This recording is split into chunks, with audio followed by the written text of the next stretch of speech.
Shalom, buenas tardes desde España a todas las personas que nos escuchan mediante las redes, mediante el grupo Congregación Internacional, Mi Redentor es Yeshua, mediante el canal de YouTube que tenemos en Defensa de la Verdad Hebrea, o mediante las redes de Facebook, por donde se comparten los estudios que aquí se dan en esta comunidad. En esta ocasión estamos en la sexta parte del estudio sobre la historia de Mefiboshet. Prácticamente tenemos un hermoso estudio que trata sobre la historia de las generaciones de Israel y prácticamente de cómo se pasa del Lodebar al Palacio Real. Nuestro estudio pues siempre comparten ciertas realidades espirituales que hay detrás, que se encuentran detrás de la mera historia. Hemos pasado uno por uno los versos de 1 hasta el 5 y ahora vamos a continuar con dos versos más. Vamos a tener en cuenta el verso 6 y el verso 7 en esta ocasión. Y como de costumbre vamos a tratar de desmenuzar los versos para poder sacar el mejor provecho de las cosas que se encriptan detrás de las palabras. ¿Cuál era el texto? 2 Samuel capítulo 9 verso 6. Es el verso donde hemos quedado. Y vino Mefiboshet, hijo de Jonatán, hijo de Saúl, a David, y se postró sobre su rostro e hizo reverencia. Y dijo David, Mefiboshet. Y él respondió, he aquí tu siervo. Bueno, como la descendencia de Adán se dividió en dos segmentos, la mayoría de las enseñanzas de las Escrituras nos revelan las dos posibles actitudes que las personas pueden mostrar en función del grupo en cual se identifican. Los dos grupos son Caín y Set, porque son los dos primeros, los hijos, bueno, el primero y el tercer hijo de Adán, Caín y Set. Y de ellos nos llega una visión espiritual sobre la inclinación de cada uno en hacer el bien o el mal, obedecer o desobedecer. Así vimos en nuestro estudio que el Elohim viviente inició un buen pensamiento a favor de sus criaturas y sobre todo lo puso en acción. Obviamente que sus hijos son o deberían ser sus siervos, según el propósito de la comparación que expresa el término siervo. Pero sus hijos se clasifican en dos, los hijos del Elohim viviente, ¿no? Hijos que obedecen las indicaciones de su padre, porque lo respetan y lo aman de verdad, mientras hay otros hijos que no hacen caso a nada y aunque algunos dicen que sí, al final no hacen nada de lo que declaran. Como declara en el Tanaj, este pueblo me aman, me alaban, pero solamente de labios. En realidad, cada uno sigue su propio camino. En nuestra historia observamos que esos siervos de David hicieron caso al mandamiento de su rey y fueron a buscar a Mefiboshet. Eso lo vimos en la parte 5, en el verso 5. Pero hemos dicho que en la realidad espiritual hay más siervos que no cumplen el mandato del gran rey que siervos que se dedican con esmero en cumplir con sus deberes. Por igual a los siervos buenos y malos, hay Mefiboshet que eligen seguir a los enviados del rey y también hay de los que quieren que el rey venga de manera directa y personal a ellos para que él los guíe de forma individual y esto por los caminos de Lodebar. Porque obviamente el rey de Israel tiene una senda, lo marca desde el principio, espera que sus siervos traigan a Mefiboshet al palacio real, pero hay algunos que dicen, no, yo quiero ir independiente del rebaño, yo quiero ser guiado, a mí me guía el Ruaj, yo voy por individual, por el propio camino. Eso es andar por Lodebar, un camino ajeno a lo que Adonai predispuso desde antemano para que sus hijos anden en sus buenas sendas. Ojo, a no olvidar que Boshet es vergüenza y Lodebar se refiere a un lugar sin bendiciones.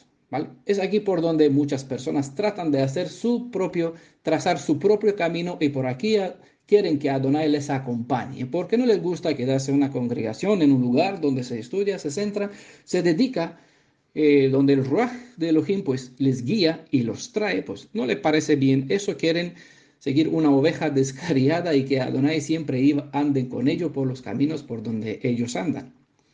Pero por bendición estamos aprendiendo más bien a identificar el buen espíritu de las personas que tienen la inclinación de Set. Estamos aprendiendo a reconocer a las personas que a pesar de que aceptan y reconocen su estado de Boshet, es decir, que están en una situación en vergüenza, acceden a seguir a los enviados del gran rey porque a veces es mejor abandonarse en sus manos, sin importar que no sabes con qué fin son llamados. Para que entiendan en su profundidad la realidad espiritual, hay que observar el contexto de la historia física. Y por eso hemos presentado en la parte 1. La parte 1 hemos creado la historia que se dio en el contexto de la vida de Mefiboset. Ya conocen el contexto histórico que llevó a este hijo de la alianza a vivir lejos de un palacio real en una tierra árida. Ahora, por favor, espero si pueden centrar la mente cuando están estudiando, cuando están escuchando estas series de estudios. Siempre hay que tener en cuenta esos dos aspectos, porque si no, costará comprender de lo que estoy hablando, ¿vale? Tenemos la historia física por una parte, y sabemos que esta historia física es una plataforma que nos trata de enseñar una realidad espiritual. Entonces, en este estudio vamos a ir tratando de compaginar los dos, pero no es posible siempre presentar los dos. Así que voy a hacer referencia a uno y espero que ustedes puedan mirar. Es decir, voy a hablar de la realidad espiritual, ¿vale? Donde en este caso es el hijo del Israel, soy yo, son ustedes, son muchos otros Mefiboset que están pendientes de volver a entrar en la alianza porque les corresponde volver a ser restaurados por ser hijos del pueblo de Israel, hijos de nuestros padres con quien el Elohim viviente estableció una alianza, ¿vale? Esta es una realidad espiritual. Pero cuando me refiero a ella, siempre tiene que tener en cuenta la realidad física que se muestra en esta parábola.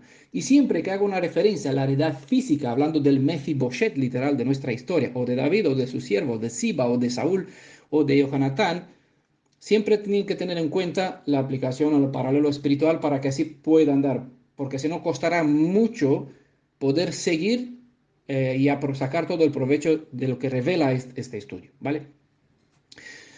Esta tierra árida, y con eso me refiero, claro, al lugar literal donde estaba Mefiboset y al lugar espiritual, donde se encuentra una persona muerta en sus pecados, lisiado de sus dos pies, porque no tiene ni herencia ni futuro, ni el pasado es un desastre, el presente es terrible, ¿vale? Así que siempre las alegorías, las metáforas, tienen que verlo tanto literal como entenderlo a nivel espiritual, para que así saquen provecho lo máximo, ¿vale? Esta tierra árida fue dada al linaje de Adán, como consecuencia a sus malos actos, ¿vale? Espinas que te dé, y con la tierra y con el trabajo de tu frente ganes tu comida, ¿vale?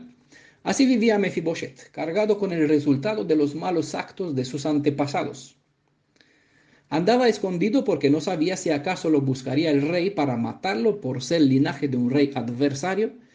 A veces el Elohim del Tanaj es presentado envuelto en justicia, condenación, terrorífico por estar siempre pendiente a castigar a los rebeldes y no sin razón. Así fue visto David, un hombre de sangre que a pesar de que mostró tolerancia en varias situaciones, no dejó sin dar la muerte a ciertos malhechores aún después de su propia muerte. ¿Vale? Recuerden que encargó a su hijo Salomón matar, no dejar con vida a ciertas personas, incluso a su comandante de ejército. Un cierto contexto, debido a la condición en cual se encontraba como hijo de un hombre cuyo padre fue un rebelde, Mefiboset estaba envuelto en una posible realidad donde en cualquier momento el rey de Israel podría librarse de él. Y con razón, ¿vale? Con razón él pensaba así y tenía sus razones David para destruirlo, para buscar destruirlo, según era la práctica de aquel momento. Pero bueno, en un cierto contexto el mismo David se dispuso a ser castigado por Elohim, que ser dejado que sus servidores, que sus adversarios, sus enemigos, lo castiguen. ¿Recuerdan el momento cuando David mandó que se haga el censo en Israel? ¿Vale? Pero sabía que aunque Adonai no pasa por alto la transgresión, aún así sigue siendo lleno de Gesed, es decir, lleno de bondad. Su juicio o su castigo sería mejor que caer en las manos de sus enemigos. Puede que este mismo pensamiento tuvo el pobre Mefiboset al decidir seguir a los enviados de David. Así bien es mejor ser castigado por el Elohim viviente que él te deje abandonado en las manos de Hasatán. Puede que Mefiboset pensó que no le quedaba ninguna cosa buena por esperar de la vida, y si total David decidiera acabar con su vida, le haría un favor, ya que solo le quitaría de la desgracia que tendría que afrontar al seguir viviendo en la condición en cual se encontraba. Así que estamos viendo que Mefiboset decidió dar el paso en seguir a los enviados del rey y a ver qué le preparaba el porvenir. Porque obviamente hay una cosita, nosotros leemos esta historia ya sabiendo lo que sucede. Nosotros leemos esta historia, pero no nos situamos en la piel de Mefiboset. Porque si nos situáramos en la piel de Mefiboset, como les pondría el ejemplo en el estudio que hicimos en el grupo, si les pregunto sobre el verso 6, no me tienen que hablar sobre lo que sucede en el verso 8, 9, hasta el 13, ¿no? Porque eso es la diferencia, ustedes ya saben lo que va a suceder. Entonces ya con una predisposición mental trata de presentar lo que quiere decir el verso 6, por ejemplo, ¿no? Pero en el caso de Mefiboset, él no sabría por qué estaban a su puerta los enviados de David, ni con qué propósito le llamaba a David que se presente a su palacio, ¿vale? Por eso, hay que entender el sentimiento de Mefiboset a partir del instante, y este instante es condicionado de un pasado y de un contexto cultural en cual vivía, ¿vale? Esto es dar paso por paso, andar una milla, andar 12 millas en la compañía de un personaje sobre el cual estamos investigando.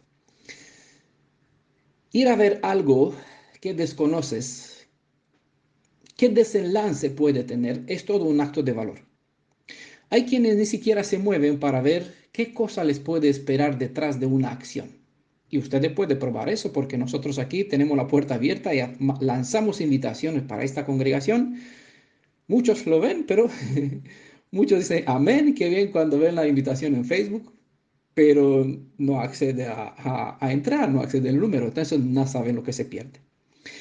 El que no va siguiendo a los enviados de Adonai, que Adonai envió a por ellos, no verá la cara del rey y no sabrá si acaso perderá una gran bendición.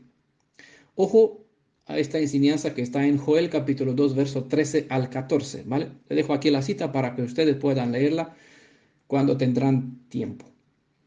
Como hemos visto, la buena acción de Adonai en la acción de David y la buena acción de los siervos de Adonai en los siervos de David, ahora vamos a ver la buena acción del necesitado que sea, ¿vale? Entienda que nos referimos a Mefiboset prácticamente, pero con él a toda oveja perdida de la casa de Israel y a fin de cuentas a toda la descendencia de Adán, específicamente al linaje de Set, que está de cierta manera busca reconectarse e invocar a Adonai para volver a ser lo que Adán estaba al principio. Todos quieren, todos quienes se encuentran en una necesidad, independientemente de su nivel espiritual en cual estén, tendrán enviada una ayuda idónea que podrá brindarle el apoyo necesario si es que están prestos a observar a los que pueden traer las buenas nuevas. Vamos a destacar tres acciones que corresponden a una persona que se encuentra en una evidente necesidad. Bueno, esas tres acciones están presentadas aquí en este verso que estamos investigando. En primer lugar, en primer punto, ¿qué es lo que hizo Mefiboset cuando fue llamado por el rey? ¿Vale? Esa es la primera acción. ¿Qué es lo que él hizo cuando fue llamado? Pues dice nuestro texto, vino. ¿Vale? Mefiboset vino con ello. Fue llamado, él vino, se dispuso a venir. Es decir, acudió al llamado acompañando a los siervos de David ante su presencia. Es importante fijarse con esta actitud, se presenta con qué actitud se presenta una persona que es llamada. Es importante ver con qué actitud se presenta, ¿vale? Tanto en atender a los siervos como al amo de los siervos. Cabe la posibilidad de presenciar actitudes sorprendentes que no traen buenos resultados, así que debemos tener en cuenta lo siguiente. Y aquí está la segunda acción. ¿Con qué actitud vino Mefiboset? Para reclamar lo que era suyo. Por aquí recuerdo en un día una persona de Venezuela me escribió, me tienes que dar sedaca porque eso pone en la Torá, en la ley. Y yo, ¿sí? ¿Quién eres tú? Es decir, con esta prepotencia se presenta alguno alegando lo que nuestra ley dice para reclamar un dinero. Bueno, por eso es importante observar con qué actitud viene una persona o un Mefiboshet para reclamar lo que es suyo, o se presentó en humildad debido a su condición, predispuesto a lo que el rey quiera con él. Pues nuestro texto dice sobre Mefiboshet: se postró delante de su rostro e hizo reverencia.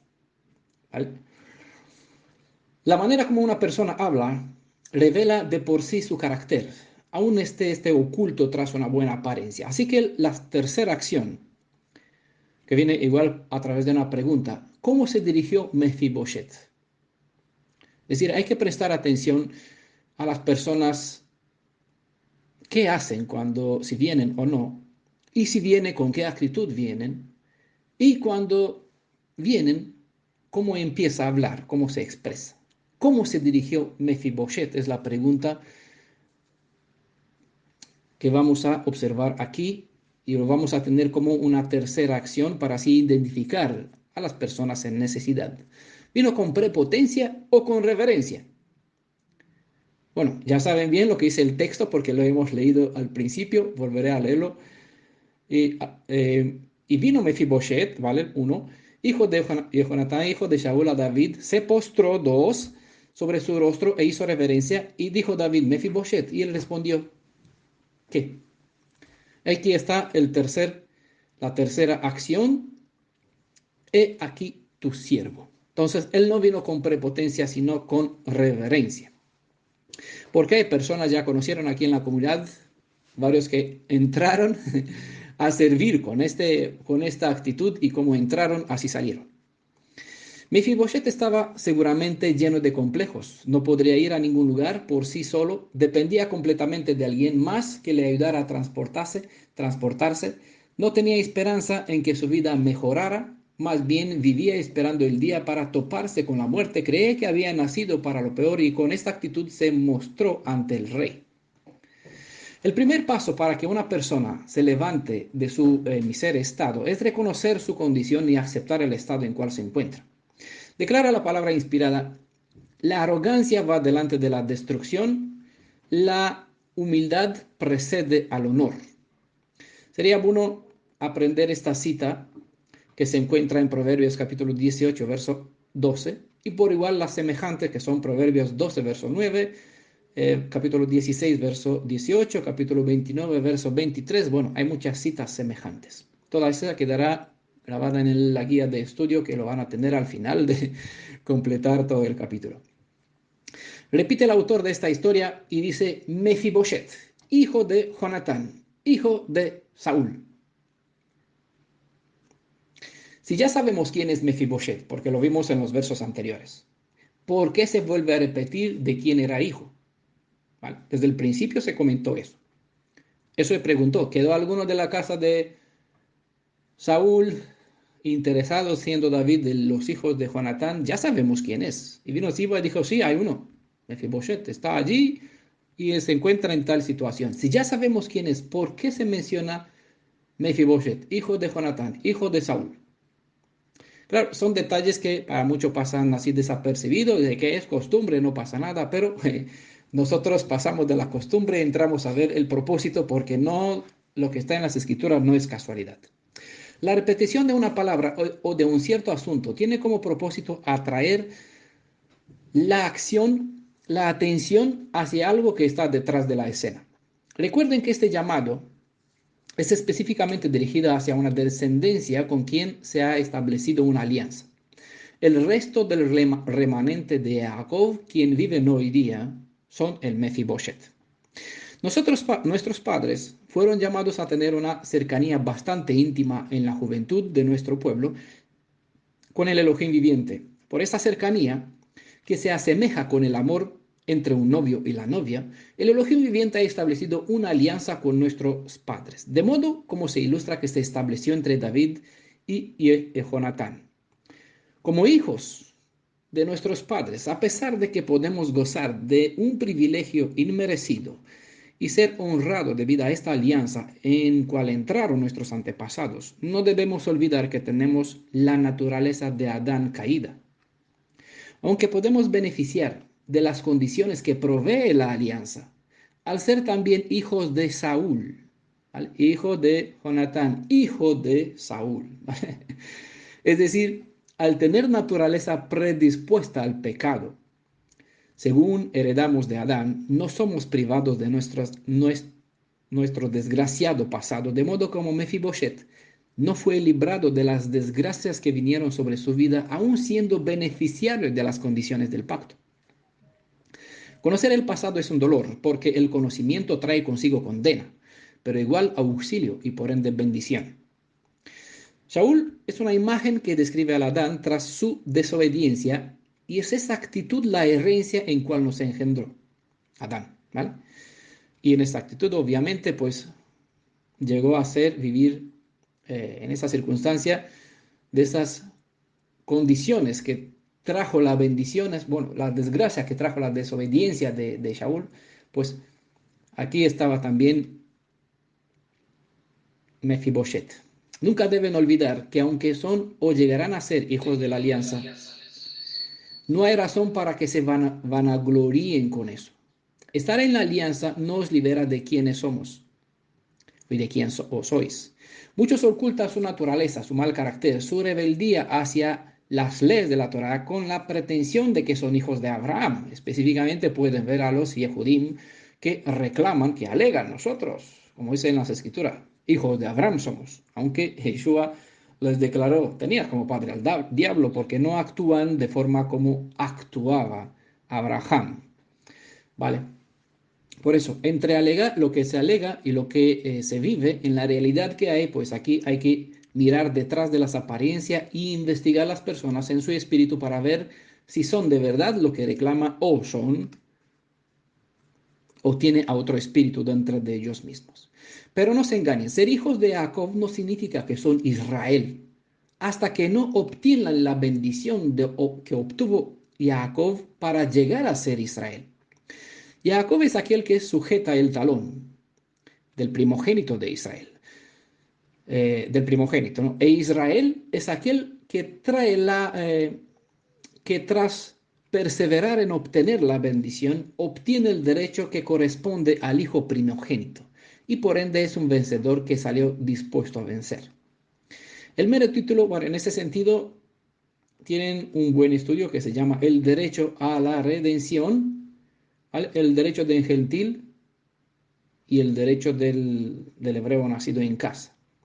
Igual el derecho del primogénito. Son dos estudios que van de mano y les conviene tenerlo bien claro para que así puedan entender cómo llega uno a ser un hebreo israelita y cómo se obtiene esta bendición. Porque no todo lo que le alegan, porque bien dijo Yeshua, nuestro Redentor, de estas piedras puedo levantar. Hijos de Abraham somos, dijeron los Yehudim en sus días. Y Yeshua decía, a los hijos de Abraham yo puedo levantarles de estas piedras. Es decir, una piedra fría son mejores que la actitud de ciertas personas que no refleja el carácter de Abraham que llegó a ser Abraham. El mero título o la mera alianza no es un objeto que puede servir como amuleto de la protección. Pero el que lucha como Jacob llegará a ser un Israel. Y el que se esmera en convertir las leyes de la Torah en su forma natural de vivir, podrá cambiar su naturaleza y pasar de ser de un hijo del hombre en ser un hijo del Elohim viviente. No sé qué les dice a ustedes este verso 6. Bueno, vi algunas opiniones en el grupo que tenemos en WhatsApp aquí y algunos valientes comentaron sobre el verso 6 y el 7. Este verso sobre el cual estamos estudiando, pero esto es lo que a mí se me enseñó a través de las palabras que hay en esta cita, o al menos es lo que yo veo. Por eso quise ver vuestra opinión para que ustedes ahora puedan escuchar la mía. Si podremos vivir siempre en las esferas celestiales para observar cuán maravilloso es poder comprender la manera como obra el Elohim viviente, gustaría quedarnos siempre en las esferas espirituales. David experimentó este nivel de comprensión y dijo que no quería salir más de la presencia del Elohim viviente. En Salmo 73, verso 22 al 28, él manifestó, era como una bestia delante de ti, porque es así la gente que ignorante en cuanto ¿Cómo es Elohim? ¿Quién es? ¿Quién es el Redentor de Israel? Toda una confusión. La mayoría del mundo mesío judaico está en ese estado. Y cuando David logró entrar a conocer a Elohim, dijo, no quiero salir más, estoy conforme aquí. En ese sentido, cabe fijarse en un dato más. Un otro detalle que es más bueno observar, que es muy bueno observarlo, es la manera como David se dirigió hacia el hijo de su amigo. Ojo, recuerden que debido a una estrecha amistad, David y Jonatán establecieron una alianza inquebrantable. Dice nuestro texto, y así termina, y dijo David, Mefiboshet.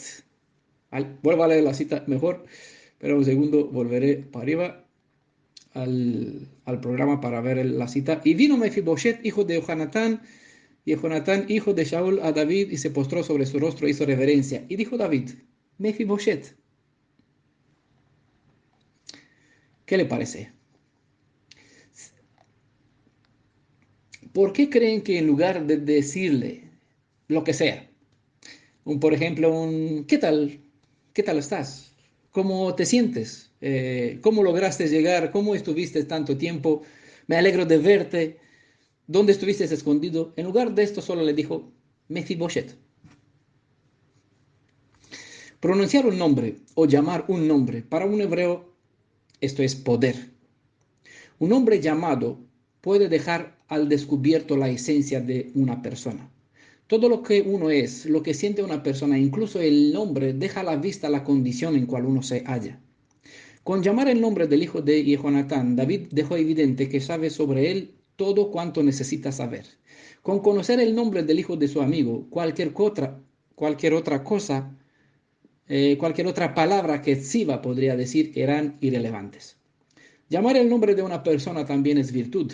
Al llamar a una persona por su nombre es igual a darle honor, respeto, valor, eleva el respeto de uno mismo, equilibra los sentimientos de la persona que es llamada por su nombre, etc. ¿Vale? Sí que era cierto que era lamentable y triste lo que pensaba Mefiboshet de sí mismo. ¿Y por qué David? Y porque David, al conocer las circunstancias que se dieron en su época, alcanzó a comprender lo que había dentro del corazón del hijo de su amigo y por esto, antes de decirle cualquier otra cosa, empezó diciéndole que no debe por qué preocuparse. Lo primero que le dijo David a Mefiboshet después de llamar su nombre, ¿qué es lo que fue? Pues en 2 Samuel capítulo 9, verso 7, no tengas temor. ¿Vale? El hecho que David dio con su existencia causó gran temor en el corazón de Mefiboshet, por causa de que era pariente de Saúl, quien había tratado muchas veces de matar a David. Era costumbre en aquellos días que el rey de una nueva dinastía masacrara a cualquiera que haya estado conectado con la dinastía anterior. David nunca fue a favor del principio de la venganza para buscar su autopreservación, sino que en este caso preguntó qué podría hacer por la familia de su enemigo. El miedo de Mefiboshet hacia David no estaba fundado en hechos, sino solo en suposiciones que eran razonables en cierta medida. Si no pueden imaginarse el susto de Mefiboshet en pensar que el rey lo iría a juzgar y matar, puede que lo comprenden debido al hecho que cuando llegó ante la presencia del rey y se postró delante de él, David percibió su miedo. Al ver el pánico de Mefiboshet, le dijo, no tengas temor. ¿Por qué tenía temor Mefiboshet? Hay que recordar que su tío Ishboshet había reinado como rival del rey David. Por eso es importante que siempre, antes de ver el futuro en la historia que lee, que se disponga en la circunstancia del personaje. Y así, viendo la realidad a través de sus ojos, pueda comprender sus sentimientos, porque pueden verlo ubicado en el contexto en cual se encontraba. ¿Vale? Ishboshet hemos compartido en parte 1, en la parte introductoria a este estudio, era hijo de Shaul, ¿verdad? Había reinado como rival de David y por lo tanto podría haber quienes creían que Mefiboshet tenía derecho a la gobernación a pesar de su condición que no podría velarse por sí mismo. Además, David era conocido por su fama como un hombre de sangre, un guerrero feroz en las batallas. Aunque Mefibosheth no tenía razones de parte de David para temerle, probablemente el principal miedo era dentro de su propia mente debido a una imagen equivocada que quizás se le había creado sobre David. La tendencia es creer que el Elohim está molesto con nosotros. ¿Vale? Vamos por la parte espiritual. El maligno obra en la mente de las personas que viven emocionalmente en Lodebar, lisiados en el alma y en la mente, determinándoles verse o que no son merecedoras de alguna bondad y sin que entrevean la posibilidad de algún otro futuro diferente al que ya conocen. El temor se apodera del espíritu de tal persona que no es fácil librar a uno de este lazo del miedo. Así que a pesar de cómo se puede imaginar cada lisiado físico y espiritual, el Elohim de Israel, como un lisiado físico y espiritual puede ver al Elohim de Israel, es difícil creer que puedan tener una buena visión sobre él. Porque toda la persona que se encuentra en cierta necesidad física o espiritual, por lo general suele preguntarse, si Elohim me llama, me ama, ¿por qué me deja sufrir? No, por ejemplo. Entonces, este sentimiento condiciona la fe de uno y la confianza de uno, y el mal aprovecha esta circunstancia para determinar a la persona, abarcar dentro de su mente, de su corazón, un pensamiento negativo. Por lo general, la razón de la conciencia hace a uno no aceptar o decir, negar este sentimiento. Pero cuando una persona se pregunta, ¿por qué tengo que sufrir si es así? Si él es el Roy, el Rafa, el sanador, uno de sus títulos, hemos visto aquí en la comunidad hace tiempo, el Rafa es uno de los títulos del Elohim viviente. ¿Por qué me deja aquí padecer? Bueno, entonces es difícil que una persona que se encuentra en un estado lisiado físico y espiritual pueda imaginar algo, tenga una buena visión sobre el Elohim de Israel. Con esta visión, imagínase la mente que podría tener Mefibosheth sobre David. ¿Cómo podría pensar? Porque a fin de cuentas, toda esta circunstancia en cual él se encontraba fue por el hecho que su padre falleció y en su lugar vino David. ¿Vale? Antes de seguir con esta idea sobre el miedo y la intervención de la esperanza, vamos a leer todo el verso como es debido, es decir, el verso 7. ¿Vale? Así que vamos a continuar con el verso 7. Por fin, ¿no? Estamos ya a la mitad del estudio. Este estudio tiene 13 versos, estamos al verso 7. Y dijo David, no tengas temor, porque yo, a la verdad, haré contigo misericordia por amor de Jonatán, tu padre, y te devolveré todas las tierras de Shaul, tu padre, y tú comerás siempre a mi mesa. Cuando David habló de temor, el término hebreo que usó en su raíz se refiere al susto, al espanto, al miedo, al tener delante algo temible o igual terrible. El sentido de este temor es debido a lo que se tiene delante, en este caso algo imponente, alguien soberano, una autoridad, un superior, como hemos visto en el estudio sobre Elión, sobre el término Elión, alguien que puede hacer lo que sea con la vida de unas personas hasta dejarla vivir o destruirla. En este sentido, el temor o el miedo es infundido por la reverencia hacia aquel ante quien se arrodilla. El uso de este término vino debido a la preocupación que David sintió que había o que mostraba Mefibosheth. Con las palabras de paz de David, la esperanza volvió a Mefibosheth. Entendió que no fue sacado de aquella tierra de miseria y sequedales para ser aún más castigado, sino para ser llevado a vivir en el palacio real en Jerusalén, que llegó a ser la capital del reino de un Israel unificado. No solo viviría allí, sino que se sentaría a la mesa del rey. Estar en la presencia del rey, comer junto a él, era un favor que generalmente se concedía no a los lisiados indefensos, sino a hombres que se distinguían por hechos de valor. Pero aún hubo una sorpresa más para el pobre que apenas salió de Lodebar. Y cuando David dijo que todo cuanto le pertenecía por herencia y linaje le será devuelto, eso fue el colmo de todo, porque con esto se le iba quitando la vergüenza. Boshet, vergüenza, ¿vale? Ishbaal Meribal era el nombre original. Bueno, en la parte uno, en el verso 1, hemos presentado sobre las raíces del significado de este nombre. El que vive en la vergüenza, Mefiboshet. De esta manera David cumplió con el pacto que había hecho con Jonatán, según hemos visto en 1 Samuel capítulo 20, verso 14 al 15 y el verso 42, ¿vale? Espero que todos ya están actualizados, ¿no? con el pacto para preservar su linaje, ¿vale? David cumplió con estas palabras aquí. Los siguientes versos pues desarrollan más, tratando de dar más fundamento y de aquí para sacar más provecho espiritual. Y es más que eso, ya que con la benevolencia manifestada hacia el hijo de Jehonatán, David incluso pasó a cumplir pasó y cumplió también la promesa que juró a Saúl. No sé si saben que David hizo una promesa también a Saúl, un juramento de que no extinguiría del todo su familia. ¿Recuerdan esta promesa que está registrada en 1 Samuel capítulo 24, verso 20 al 22?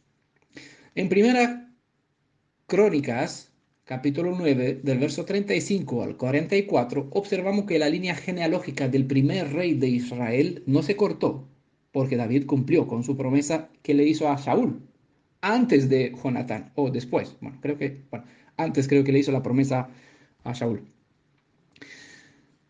Una promesa, y aquí en Crónicas se muestra que la línea genealógica del primer rey de Israel no se cortó, y eso debido a la misericordia que David mostró para con Mefiboshet. Cuando Siba le dio el informe sobre la existencia de un hijo de su amigo y le mencionó dónde se hallaba y en qué condición se encontraba, David comprendía muy bien lo que sentía Mefiboshet y no por casualidad le dirigió ciertas palabras en un orden bien definido, como aparece en este verso 7. ¿Por qué pudo comprender David a Mefiboshet?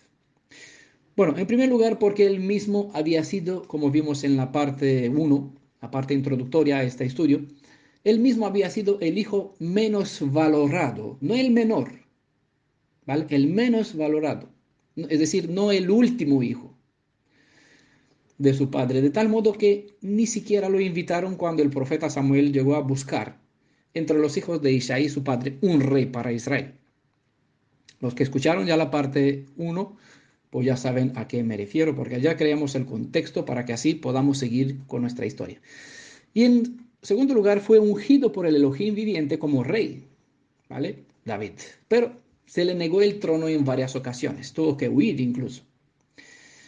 Y en el tercer lugar, se pudo comprender a Mefiboshet en su condición, porque se le prometió la mano de Merab como esposa, la cual le había ganado aprecio por enfrentarse a Goliat, pero se le dio a otro hombre, según hemos visto también en 1 Samuel 18, verso 19. Todos esos ejemplos los vimos en la parte 1.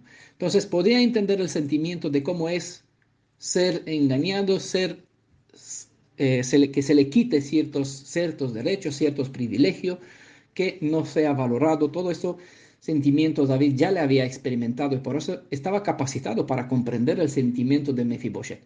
Se dice que si no andas en las botas de uno, no estás capacitado a comprender los sentimientos o las razones que un Mefiboshet puede manifestar. Pero David fue adiestrado por las circunstancias de su propia vida y esto fue la razón de su capacidad de comprensión. Saber algo a nivel de teoría y conocer algo a nivel de propia experiencia no es lo mismo. Cabe recordar que David en este contexto es un símbolo para el Redentor de Israel. Y lo más relevante no es lo que hizo a favor de Mefiboshet, aunque es importante, sino la motivación y el sentimiento que implicó en todo cuanto hizo. La acción de David hacia Mefiboshet tenía dos fuentes. Una era el peso de la promesa de la alianza y la segunda era la comprensión hacia la condición de Mefiboshet debido al hecho que el mismo David tuvo que pasar por ciertas circunstancias semejantes. Por lo tanto, no solo que tenía conocimiento sobre la situación, sino que la había vivido en su propia piel. Las palabras "no tengas temor" fueran percibidas por Mefiboshet no de parte de un soberano, sino de parte de alguien que se mostró como un cercano, capaz de comprender el sentimiento de su corazón. Saúl Shaul me refiero a Pablo, ¿vale? Para que así le separamos del primer rey de Israel. Shaul comprendió que el soberano de Israel se había hecho pariente cercano, tan cercano que incluso anduvo varias millas, entiendan la alegoría, junto a nosotros, y esta experiencia lo calificó ser un sumo sacerdote que puede entender nuestras debilidades. Hebreos capítulo 4, verso 15, pues menciona este hecho. Los pasos que Adonai dio con David en ayudarle a ser capacitado a que en cierto día pueda tener delante a un lisiado y por encima comprenderle es una revelación profética sobre la manera en cual el Mashiach iba a aprender a conocer el sufrimiento, según se menciona en Isaías 53, verso 3, e igual en Hebreos capítulo 5, verso 8, el sufrimiento del ser humano, ¿vale? Y esto no a nivel de pura teoría, porque sabemos que el Elohim viviente todo lo sabe, sino porque él experimentó ese sentimiento al andar como uno de nosotros hasta en las profundidades del valle de la sombra de la muerte, como David también lo expresó en Salmo 23, verso 4. Se humilló hasta la muerte, declaró Shaul también en uno de sus textos. Hay que valorar el hecho que a pesar de que Lodebar está lejos de la residencia de David, él hizo el esfuerzo de ir a buscar a Mefiboshet, aunque ese estaba lejos. ¿Vale? Compartimos la distancia de Jerusalén a aquel lugar en la parte 1. La relevancia es que no importa qué tan lejos estés o te sientes que estás del que tiene la potestad de redimir y restaurar tu vida. Nadie debe pensar adentro de sí que con esto que he hecho o con esto que me ha pasado, el Elohim de Israel, el Elohim viviente, el Creador, no se acordará más de mí. Este pensamiento negativo solo proviene de un espíritu que no desea que seamos redimidos y restaurados. Lo que vemos que declara el cielo a través de esta historia que estamos estudiando en nuestra escritura es todo lo contrario a los malos pensamientos que el mal inspira sobre el Redentor viviente. Del mismo modo, como se ilustró que David pensaba en sí y en coherencia con su pensamiento actuó, asimismo el Redentor de Israel se acuerda de ti y es por eso que el Rey de Israel te está llamando o te llamó. Como ven, él manda a buscar a Mefiboshet. ¿A quién? A esta oveja perdida de la casa de Israel. Es decir, a todo descendiente también se puede extender a ellos, todo descendiente de Adán que tiene en su ser el sentimiento o la necesidad de ser salvo, allá donde esté en medio del lugar árido que sea, aun siendo esté muy lejos del Elohim de Israel. El Redentor de Israel declaró que todo aquel que viene a él no será dejado fuera. Creo que reconocen la cita, Juan capítulo 6, verso 34. Y igual en Juan capítulo 12, verso 23, dijo a todos, una vez que haré el sacrificio, la ofrenda será puesta sobre el madero, una vez completada esta deber, a todos atraeré a mí mismo. ¿Vale? Por eso, todo el que cree, cuando están en esto todo, pues el ser que sea en este mundo, primeramente el hebreo, como dijo Shaul, por derecho, que le corresponde, y en segundo lugar todo el gentil, todo el que cree en él, será salvo o podrá gozar de la redención. En el Salmo 10, verso 14, se dice que a ti se acoge el desválido, tú eres su amparo. La respuesta es sencilla, porque siendo Adonai justo en su actitud, es también misericordia. Y por todo, sabe cómo siente el desválido en su aflicción, porque lo entiende por una experiencia por cual él mismo pasó. No porque lo conoce por tener conocimiento, sino porque no es lo mismo saber una cosa que sentir con una persona. Toda la restauración inicia con un llamado, y esto de forma individual, como en este caso vimos que David llamó el nombre del hijo de su amigo, Mefiboshet. Le llamó por su nombre como muestra de reconocimiento y consideración de la identidad, del interés, cercanía y amistad y todo lo demás vino para asegurar de que no es solo un compromiso movido por un sentimiento pasajero, y estas promesas tomaron peso cuando David elevó a este pobre cojo a nivel de hijo, de modo como vamos a ver más adelante en nuestro estudio. Los pasos hacia la redención. Con un título semejante tiene un buen estudio que lo recomiendo en este contexto, un PDF que se llama La reconciliación entre Adonai y su pueblo, pasos a seguir. Pues vamos a observar los pasos descritos en este contexto. Ahí este verso 7 pues revela 6 pasos. En primer lugar, al llamar el nombre de una persona es mostrarle que se le brinda una atención personal, ya que la redención es individual. No se llama, fulano, tú quien sea, ven para acá, sino que le llama por su nombre. A ver, ¿qué nombre? José, el hermano José, ¿no? O la hermana Ana Milena. No, no es igual llamar a una persona por su nombre que decir, no sé quién es usted, bueno, aquí te veo que tiene gafas, tiene pelo blanco. Si yo sé que es Noemí Muñoz, pues entonces es diferente y la persona se siente diferente cuando lo identificas porque le da valor, sabe su nombre. Es así el primer paso cuando se revela, cuando el Elohim de Israel se dirige de una forma personal. Sal de en medio de ello, pueblo mío, pero no es un mensaje, aunque es un mensaje a nivel del todo el pueblo, todo el cuerpo descendiente de la casa de Jacob, individualmente a cada uno toca la puerta de su corazón. Mira, yo estoy a la puerta y toco. ¿Vale? Israel no tiene una puerta. Las personas, la suma de la persona, forma la nación de Israel. Entonces, ¿a qué puerta toca? Pues de cada persona. Por eso, el nombre de una persona es vital y no por nada David llamó primeramente su nombre. En segundo lugar, el segundo paso que se presenta aquí, ¿qué es lo que hace Adonai después de llamar? Pues quita el miedo. Es lo que hizo David. No tengas temor. Son las primeras palabras que le dije después de llamar su nombre. Al saber que el cielo se interesa por ti, eso trae consigo el shalom y la seguridad que inspiran las buenas palabras de la redención, que eliminan el miedo por el pasado y la preocupación eh, por venir. Entonces todo esto viene en un paquete cuando dice no tengas temor, pues la shalom que el Elohim de Israel trae, como hemos visto en el estudio sobre la bendición arónica, allí ya va la punta del estudio hacia la última palabra que es shalom, la séptima el último texto, ¿no? Entonces aquí pues la paz que trae el Elohim de Israel en la vida de una persona quita la preocupación por el pasado, porque el pasado, ¿qué dijo Shaul? Cuando llegó la Torá, el conocimiento de la ley, sabiendo que soy hebreo israelita, soy hijo de mis padres, hay un castigo pendiente y con razón lo merecemos. Entonces, claro, eso te determina lo que estudiamos en el libro de Osea, contender con vuestra madre, hacer un chequeo interno, ver quién eres, por qué estoy donde estoy. Entonces, trata de uno de ver su identidad y saber. Entonces, al tener este conocimiento, obviamente te trae condena.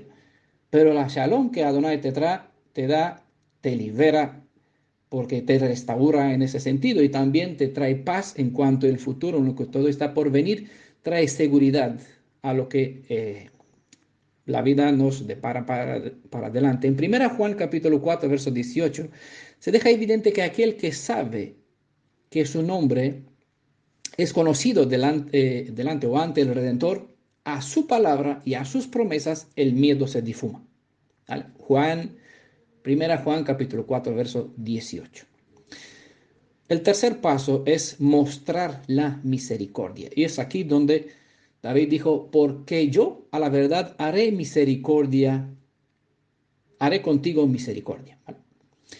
Uno puede ser una persona bondadosa en sus intenciones, pero si no convierte este sentimiento en acción, la bondad no cumple con su función y no se convierte en un poder restaurador. Por bendición, David había aprendido bien cómo era el Elohim de Israel y se expresó decidido a actuar como un reflejo de su imagen. Así que puso en efecto su pensamiento, de modo que confesó a Mefiboshet que iba a hacer lo que iba a hacer a favor de él, ¿no? Le confesó a Mefiboshet lo que tenía planeado para hacer a favor de él. La actitud de David como hijo de Elohim de Israel es la que debemos reflejar para poder así pretender ser quien afirmamos ser. El que afirma ser un hebreo israelita, porque se supone que pasó por las experiencias de Abraham como de Jacob, debe mostrar los hechos que el mismo Redentor mostró para con él. Al actuar como actuó David y de modo como obró Yeshua, mostraremos a los demás que la Ahavá ha convertido nuestro ser, y eso se observa en si mostramos de forma efectiva Gesed para hacer lo posible que el Mefiboshet llegue delante de nuestro Rey y Redentor. Nunca se debe perder de vista que todas las acciones deben estar respaldadas por principios estables, ya que si no, con facilidad pueden confundirse con meros sentimientos que ante la prueba real se muestra como una emoción barata. El siguiente punto sirve como respaldo legal que autoriza el mostrar la misericordia. Así que el punto 4 define a toda buena acción que toda buena acción se debe a la fidelidad hacia los principios de una alianza previamente establecida. Y esta es la razón por cual David le comentó a Mefiboshet que todo lo que está haciendo es por amor o a favor de Jonatán, su padre, debido a una alianza que obviamente estableció antiguamente. David hizo hincapié en el hecho que toda esta buena actitud que mostraba hacia Mefiboshet era debido a un pacto que había hecho con su padre y en este momento, en justicia de lo hecho, eh, en justicia de de lo que hizo con Jonatán, aquí beneficiario era Mefiboshet, ¿vale? David tenía dispuesto a favorecer a Mefiboshet no por algo que éste hubiera hecho, sino por el pacto antes concertado con su padre. Eso es un detalle bastante importante y por eso siempre me gusta citar el Levítico capítulo 26 y muchas otras citas donde repetidas veces en el Tanaj se recalca, no porque mereces, sino por mi nombre que puse sobre ti, cuando estableció una alianza con nuestro pueblo y mandó a Israel que su nombre esté sobre el pueblo de Israel, extendió un talí sobre ellos, lo cubrió, invertió su nombre, su identidad, al dar su palabra, porque la palabra de una persona como de Elohim tiene que ser igual en hechos y en actitud con lo que está diciendo, ¿verdad? Entonces es lo que Adonai mencionó, no porque mereces, sino por la palabra que yo di a favor de ti, te traeré, te restauraré, te redimiré y te devolveré en la tierra de tus antepasados. Un capítulo maravilloso, 26, Levítico 26. Por eso es lo que David le explicó aquí a Mefiboshet por amor de Jonatán, como trace aquí en Reina Valera, aunque no está precisamente la palabra Javá, se entiende, bueno, que es una acción a favor de Jonatán debido a un pacto hecho. Entonces Mefiboshet es beneficiario. Él no merecía, no hizo nada. No le buscó a David, se presentó de ninguna forma, era totalmente fuera de cualquier otro contacto, cualquier otra conexión, pero por eso nosotros también estábamos como Mefiboshet, sin saber ni tener idea de quién somos, quién éramos, estábamos en este lugar, en las iglesias por donde cada uno estábamos como Mefiboshet, discapacitados, cojeando de las dos patas, sin saber quién somos, qué creemos, de dónde venimos y a dónde vamos. Y es aquí donde nos llegó este llamado y aquí nos dijo, a ver, no por ustedes, porque no merecen nada, no somos dignos de eso, pero por lo que se estableció con nuestro Padre, por el nombre, por el quien es el Elohim viviente, el Elohim de nuestros padres, nos extendió esa bendición a favor de nosotros y claro, ahora depende de cada uno elegir si entra en las condiciones para que se convierta en beneficiarios de lo que supone este pacto. Es bueno recordar que en Deuteronomio 7:9, capítulo 7, verso 9, se enfatiza que el Elohim de Israel es un Elohim fiel al pacto.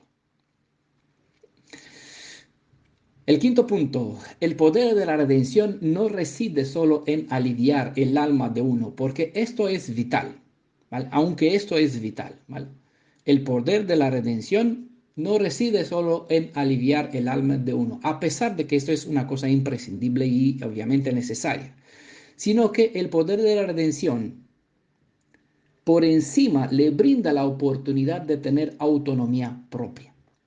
Una buena palabra puede aliviar el tormento de uno, pero si le brindas la posibilidad de poder autosostenerse, eso es crear seguridad, dar estabilidad a uno en no faltarle más lo necesario para que su alma goza de plena libertad. ¿Vale? En el estudio sobre las leyes de redención vemos más claro qué supone la restauración. Y por eso en el quinto punto David dijo, y te devolveré todas las tierras ¿de quién? De Jonatán. Dice, no, todas las tierras de Shaul, tu padre. Shaul era su abuelo, ¿vale? Tu padre. Recuerden que Mefiboshet se presentó con la actitud humilde de un siervo, parecida a la actitud del hijo pródigo que aparece en la parábola que hay en los escritos apostólicos. No quiero que me llames más hijos, trátame como un siervo, ¿vale? Dijo el hijo pródigo. La Torá, y así se presentó, mira, tu siervo, ¿vale? Así se presentó con esta humildad, con esta disposición en Mefiboshet. La Torá contiene una ley donde un siervo se dispone en servicio eterno para servir a su amo. No vamos a hablar sobre ella, pero creo que conoce esta ley, donde un siervo al momento de ser dejado libre, se declara, quiero servir para siempre, estoy contento contigo.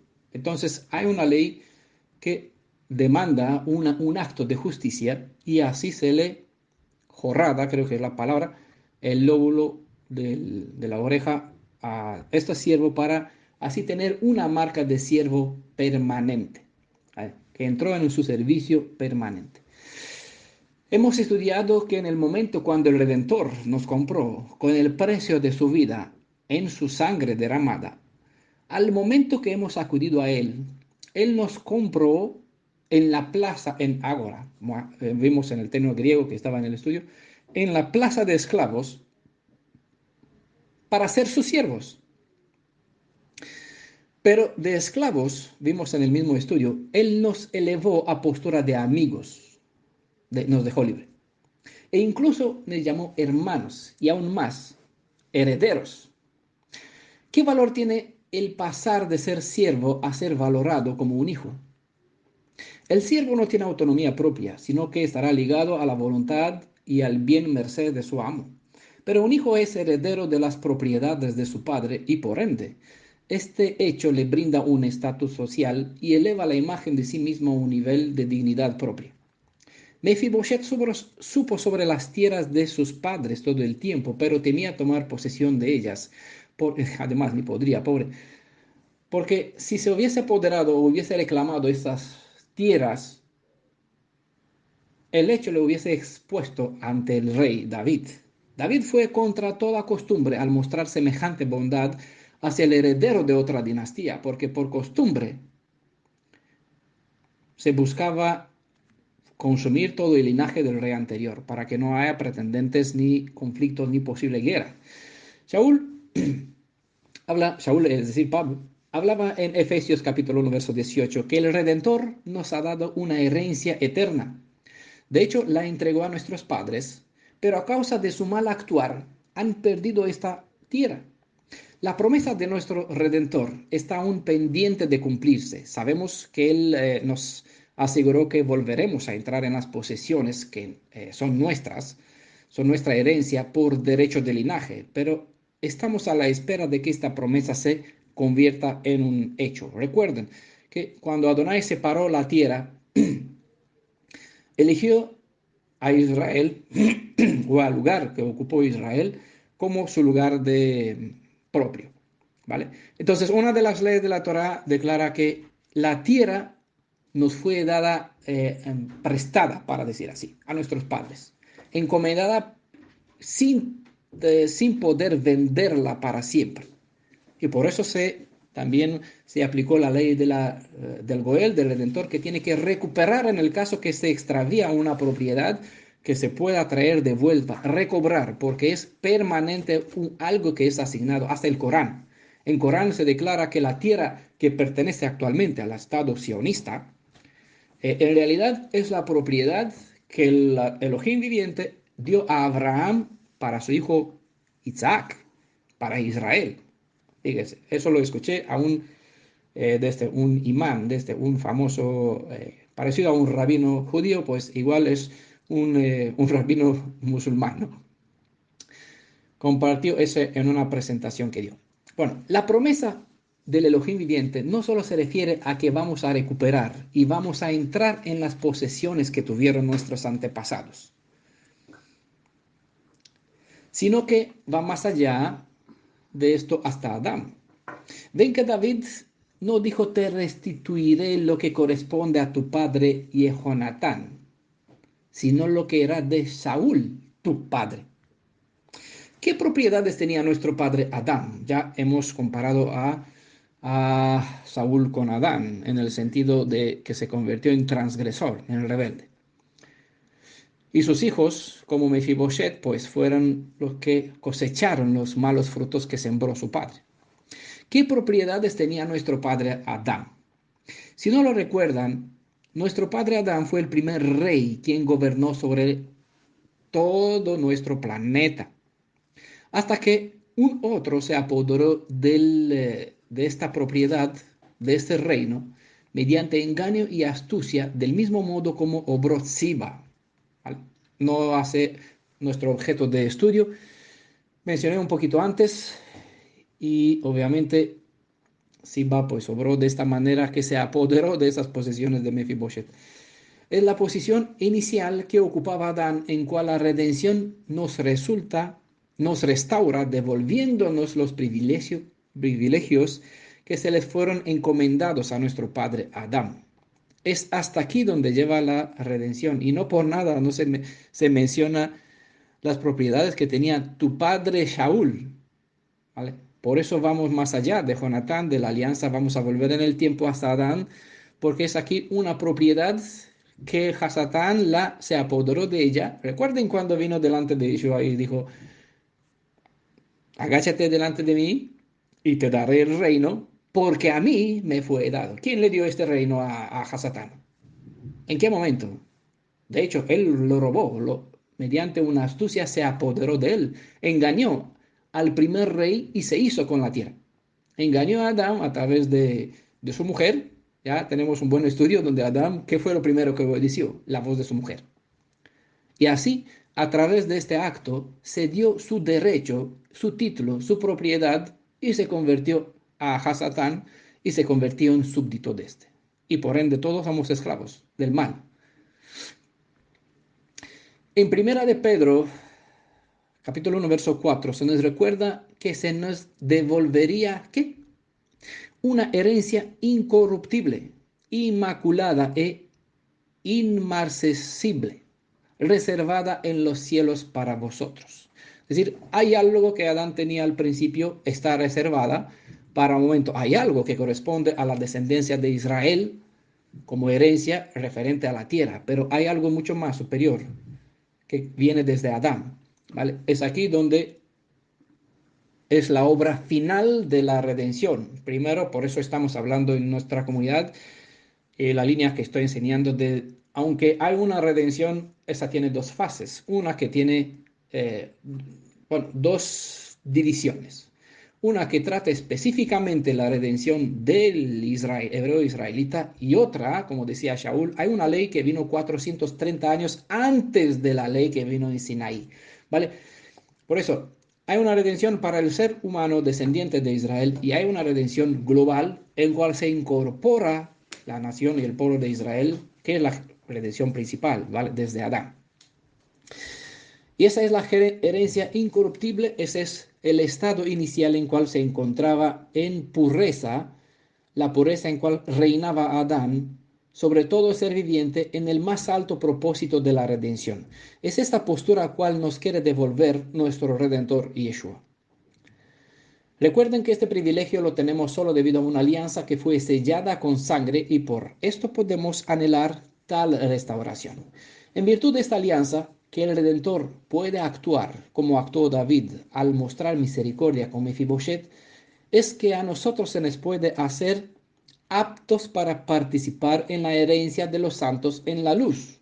Es como declaró Shaul en Colosenses capítulo 1, verso 12. Pero el asunto es más profundo. ¿Vale? ¿Por qué somos aptos? ¿Por qué era Mefibosheth apto? Porque se hizo una alianza con Jonatán. ¿Vale? Por eso él era beneficiario de esta alianza. Él no era en condición de reclamar algo porque ni siquiera sabía, quizás. Así también con nosotros no se hizo una alianza, se hizo con nuestro Padre. Nosotros somos beneficiarios y entramos en las condiciones de alianza en Sinaí, no en la nueva alianza como se interpretan por aquí, nuevo pacto, nueva alianza. No estamos en ninguna, todavía tenemos por delante. ¿Vale?